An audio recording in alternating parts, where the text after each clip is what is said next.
Hello everybody, it is time for another statistics and goals check-in, this time for the second quarter of the year. I do these check-ins cumulatively throughout the year, and then I do the big shebang of all the year's reading statistics in, well, usually in January. So let's begin by whizzing through these statistics. I'm going to read a lot of this off of my phone because I did not memorize anything. So, I read 106 things in the first 6 months of the year. 78 were books, 19 were novellas, and 9 were comics or manga. Of those 106 works, 42 were by male authors, 69 were by female authors, 3 were by both, and 1 was by a non-binary person. For some reason, my male authors number seems even lower than usual, and I think I need to actually get around to reading some of the books by men that I want to read. It's a little bit sad this time. My most read genres so far this year are, not surprising, science fiction is 31%, fantasy also 31%, nonfiction 10.3%, humor is still hanging in there with 5.6%. That's gonna drop down a lot because I haven't read any more books that I would classify as humor since January, I think. Romance is now 5.6%, that's up somewhat. And I've read 5% or less of anthologies and collections, historical fiction, horror, mainstream or contemporary, mystery, poetry, and steampunk. I would really like to increase my science fiction reading percentage, as well as read more nonfiction and poetry this year, but I rarely set myself goals for how much of particular genres I want to read. Usually I just read what I want to and leave it at that. Now for sources. 48% of what I've read has been paid for, meaning I've owned it one way or another. 52% were from free sources, which mostly means from the library or from various library digital resources. In my last update, this was much more heavily in favor of free sources, and I predicted it was going to swing back towards my usual 50-50 split. I was right. It's very, very difficult for me to permanently change this particular ratio. It's always like 50-50 or 48-52, that sort of thing. I don't know why. 13% of what I've read has been translated. This has gone down a bit since the first quarter. I really just wanted to stay above 10%. And 12% of what I've read has been rereads, and this has been up slightly, I believe, from the first quarter. And once again, I usually want this to be 10% or more, and I'm not super picky after that point. So now, with that quick tour through the usual statistics, let's look at my goals for this year. I set 3 goals at the beginning of the year, and then I added one in June, which some of you may remember. I talked about it in a Friday Reads update. So my original goals first. My first goal was to stay within a $600 book buying budget for the year. That means $50 per month for books.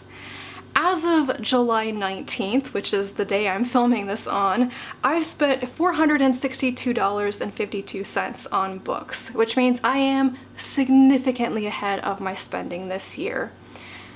But I think we can all agree things have happened this year, and given how crazy this year has been and how important I felt it has been to support bookstores and authors and everything, it's kind of a miracle that I haven't already blown past my entire annual budget. But anyway, an interesting thing about this is that I've not been buying more books than I did last year, for example, but I've been paying more per individual book than I usually would, and a lot of that has been because I've been buying from a local indie bookstore that I want to support, and obviously when you do that, you're paying full price for books. You're not getting, the Amazon discount, basically.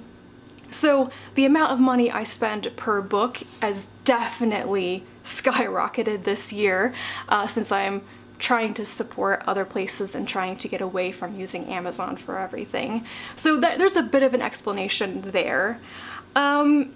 I'm still not sure if I'm going to make myself stay within this budget for the entire year. I just think that given the circumstances, it's not going to be terrible if I go over it. The one thing that I do think I've successfully accomplished as a result of the budget goal here is I have shifted my intent. I've definitely changed my intent when I'm buying books.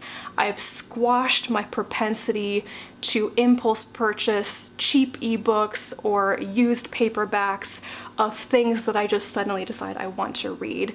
I've done a much better job of getting things from the library or simply making myself wait before I buy things. I have very frequently gone on to like bookstore sites and stuff, and I've gotten ready to buy things and I've said, maybe I should just wait 48 hours and see if I remember that I wanted this thing, and that has been a really good way of not buying books. I would also like to thank my Patreon supporters again, because my Patreon income does cover my book buying budget still, and I'm very, very grateful for that. My second goal for this year was to get my physical TBR down to 20 books and to read 80% of what I buy in 2020 within the year. This isn't looking too bad. My physical TBR right now is 34 books, down from 38 at the end of March. And I've read 72% of what I've bought so far this year, which is up from 62% in the last update. The best way for me to achieve this goal is to simply slow down on buying things and to really try to read what I currently own, which is, doing readathons and buddy reads and stuff all geared around reading what I currently have. And I have plans to do more of that in July and August, so I think that by my next goals update, there will be a little bit more movement on this particular one. But I am hopeful that I will actually achieve this by the end of the year. It's looking good. My third goal I have completed very successfully, and that was to start 2 new reading projects. I did the kickoff for my project to read the SF Masterworks, and I've also read and reviewed some books for that already. And I've also finally done the kickoff for my project to read the Otherwise Award winners. I've only read 1 book for that so far, but this goal is not about reading a specific number of books for those projects. It's simply about launching them and getting started. So I have done that. And that leads us to the new 4th goal, which is to read 25 books by Black authors this year. I added this goal in June when I realized that I'd only read 1 book that could possibly be said to have been by a Black author so far this year. It turns out I missed a couple. I'd actually read 3, and one of those is an anthology where not all of the contributors were Black.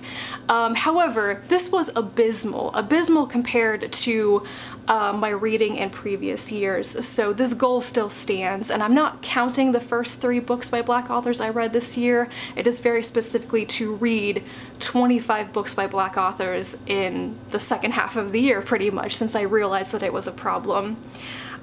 So by the end of June, I had read 7 books by Black authors, which was 6.6% of my total reading for the year so far. I'd also read an additional 12 books by other authors of color, and that means my total percentage for books by authors of color was 18% out of those 106 works that I read in the first 6 months. You might ask, why 25 books?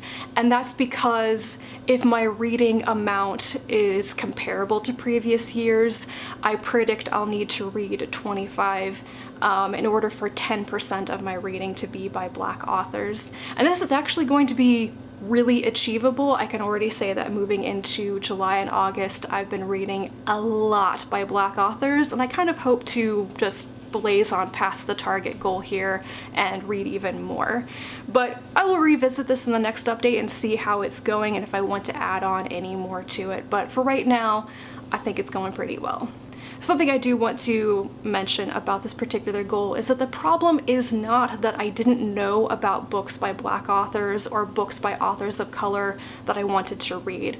They were already there. I already knew that I wanted to read them. It's just for some reason I hadn't been reading them so far this year, and so I needed to intentionally prioritize them, and I've been really enjoying that. These were books that I wanted to read, and now I'm finally getting around to it. That is it for this statistics and goals update. I feel like it was not very scintillating information, so if you are still still here and not bored to death. Yay, thank you. If you have any of your own reading statistics or goals that you want to talk about, do leave them in the comments down below. I love hearing what other people are doing and what you are succeeding with in your reading. So thank you very much for watching. I'll be back to talk to you again soon, and until then, bye.